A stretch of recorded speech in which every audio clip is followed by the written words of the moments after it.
அன்பான தோழிகளுக்கு வணக்கம். Welcome to Madhavaram kitchen. நான் உங்கள் சாரதா சுந்தரபிரகாசம்.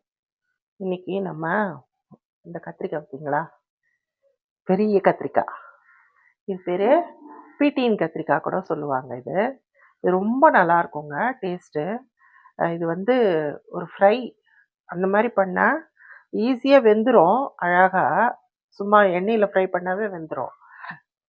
ரொம்ப நல்லா இருக்குங்க. இது செய்யறது ரொம்ப ஈஸி இது.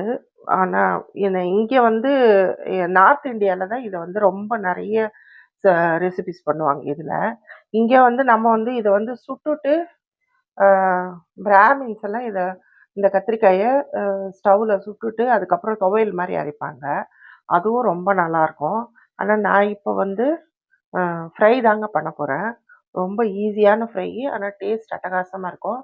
நம்ம சாம்பார் சாதம், ரசம் சாதம் அதுக்கெல்லாம் ரொம்ப அருமையான காம்பினேஷனாக இருக்கும். இது எப்படி செய்யுதுன்னு பார்க்கலாம் வாங்க.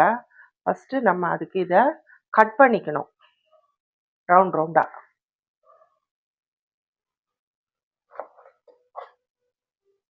காம்பை எடுத்துட்டு இந்த தண்ணி வச்சுருக்கேங்க ஒரு இதில். இந்த தண்ணியில் ஒரு 1/2 ஸ்பூன் மஞ்சத்தூள், ஒரு 1/2 ஸ்பூன் உப்பு போட்டுருங்க. உப்பு போட்டுட்டு ஒரு 1/2 இன்ச்சு கனத்துக்கு நம்ம இப்படி ரவுண்ட் ரவுண்டாக கட் பண்ணிக்கலாம்.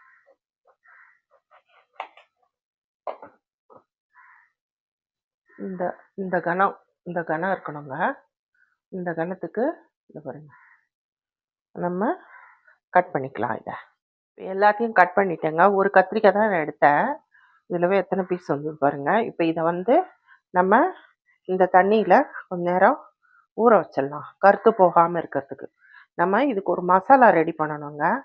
அது வரைக்கும் இந்த தண்ணியில் இது ஊறிட்டு இருக்கட்டும்.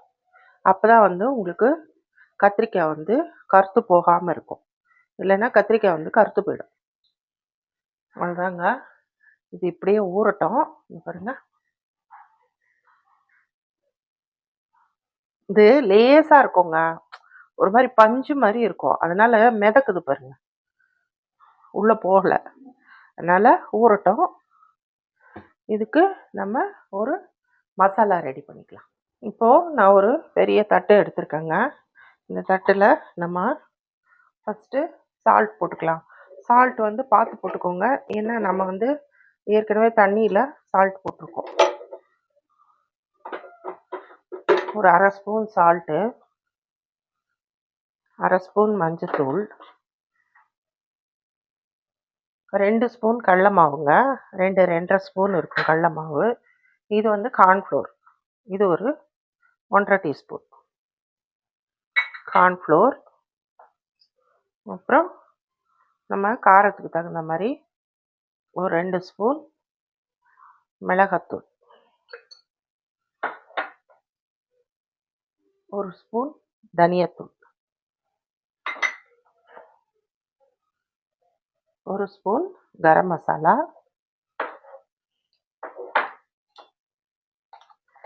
1 ஸ்பூன் சீரகத்தூள். இது வந்து வறுத்து அரைச்ச சீரகத்தூளுங்க.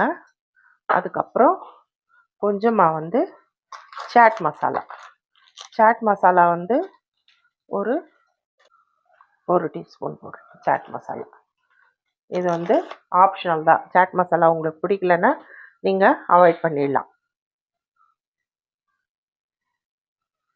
இப்போது இந்த மசாலா எல்லாத்தையும் நல்லா கலந்துக்கலாங்க. இந்த ஸ்டேஜில் நீங்கள் உப்பு கொஞ்சம் செக் பண்ணிக்கோங்க. எல்லாத்தையும் நல்லா கலந்துட்டு அவ்வளோதாங்க, மசாலா ரெடி ஆயிடுச்சு. இப்போ வந்து நம்ம இந்த கத்திரிக்காயை ஒன்று ஒன்றா எடுத்து இது இப்படி இதில் வச்சு, இந்த மசாலாலாம் தண்ணியெல்லாம் ஊற்ற வேண்டாங்க, அப்படியே இதுவாகிடும். அவ்வளோதான். இந்த மாதிரி நம்ம எல்லா கத்திரிக்காயும் இந்த மாதிரி அதில் இருக்கிற ஈரத்துக்கே வந்து இந்த பொடி அப்படியே ஒட்டிக்கோங்க. ஒட்டிக்கிட்டு நல்லா ஊறிடும். இது பாருங்க, மேரினேட் பண்ணிட்டேங்க. இது வந்து எப்படியும் ஒரு 1/2 அன் ஹவர் இல்ல 1 ஹவர் நல்லா ஊறணும். ஊறின அப்புறம் நம்ம வந்து ஃப்ரை பண்ணிக்கலாம். அது வரைக்கும் வெயிட் பண்ணலாம். ஏன்னா ஊறினா தான் வந்து அந்த பொடியெல்லாம் நம்ம பூசியிருக்கோம்ல, அந்த உப்பு, காரம் எல்லாம் அந்த கத்திரிக்காயில நல்லா இறங்கும். நம்ம சாப்பிடும்போதும் நல்லா டேஸ்ட்டா இருக்கும். இது இப்படியே ஊறட்டும். அதுக்கப்புறம் ஃப்ரை பண்ணலாம். இது மசாலா தடவி வச்சு நல்லா ஒரு 1 ஹவர் ஆயிடுச்சுங்க. நல்லா ஊறிடுச்சு. இப்போ வந்து நம்ம ஃப்ரை பண்ணிக்கலாம். இந்த மாதிரி ஒரு ஃப்ளாட் கடாய், ஃப்ளாட் பேனு, இந்த மாதிரி ஃப்ளாட்டாக எடுத்துக்கோங்க. ஃப்ளாட்டாக எடுத்துக்கிட்டு கொஞ்சமாக எண்ணெய் ஊற்றிக்கிட்டு, எண்ணெய் சூடானதும் நம்ம எத்தனை பீஸ் முடியுமோ அத்தனை பீஸ் இப்படி அடுக்கிக்கலாம். கொஞ்சம் மீடியம் ஃப்ளேம்லவே வச்சு நல்லா 2 பக்கமும் நல்லா கோல்டன் ஃப்ரை வர வரைக்கும் ஃப்ரை பண்ணி எடுத்துக்கலாம். இப்போ நம்ம ஒரு பக்கம் வெந்திருக்கவங்க திருப்பி போட்டுக்கலாம். பாருங்க, மசாலா அப்படியே நல்லா அப்படியே நிற்கிது பாருங்க. நம்ம அவ்வளோ டைம் கொடுத்ததால் தான் அந்த மசாலா வந்து நல்லா ஊறிடுச்சு. நம்ம போட்ட உடனே, அதாவது மேரினேட் பண்ண உடனே நீங்கள் பண்ணீங்கன்னா மசாலா ஃபுல்லாக எண்ணெயில் தான் போயிடும். அதுக்காக தான் நம்ம வந்து ஒரு 1 ஹவர் நல்லா ஊறிடுச்சுன்னா இந்த மசாலா ஃபுல்லாக அந்த கத்திரிக்காய் இழுத்துக்கும். இப்போது ஃப்ரை பண்ணிங்கன்னா நல்லா வரும் உங்களுக்கு. சீக்கிரமாகவே வெந்துருங்க இந்த காய். அவ்வளோதாங்க, 2 பக்கமும் நல்லா ஃப்ரை ஆயிடுச்சு பாருங்க.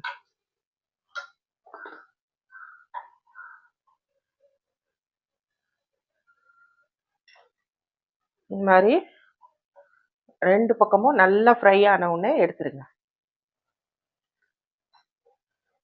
கிறிஸ்பியாகவும் இருக்கும், மேலே உள்ள காய் வந்து மெத்துன்னு இருக்கும்.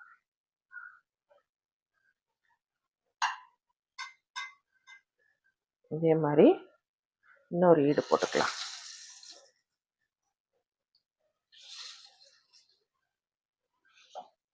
அவ்வளோதாங்க, சூப்பரான கத்திரிக்காய் ஃப்ரை ரெடி ஆயிடுச்சுங்க. இது ரொம்ப டேஸ்ட்டாக இருக்குங்க. இது பாருங்க எவ்வளோ கிறிஸ்பியாக இருக்குது, மேலே கிறிஸ்பியாக இருக்குங்க. நல்லா உள்ள அப்படியே மீன் மாதிரியே இருக்குங்க. அது மீன் மாதிரினா மீன், அதாவது வெஜிடேரியன்ஸ் எல்லாம் மீனுன்னு நினச்சி சாப்பிடாம இருந்துட போகிறீங்க.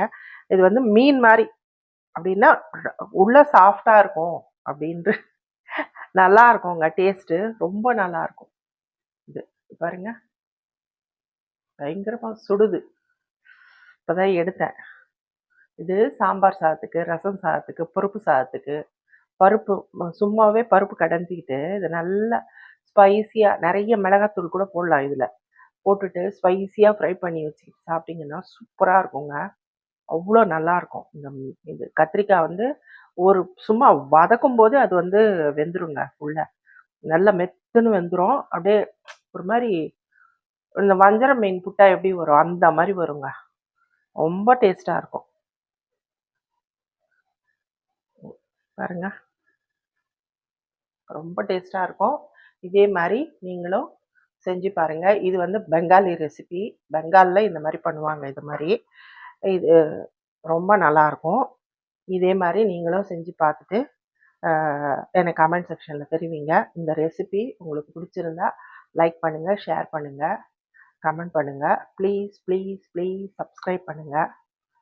Thank you friends.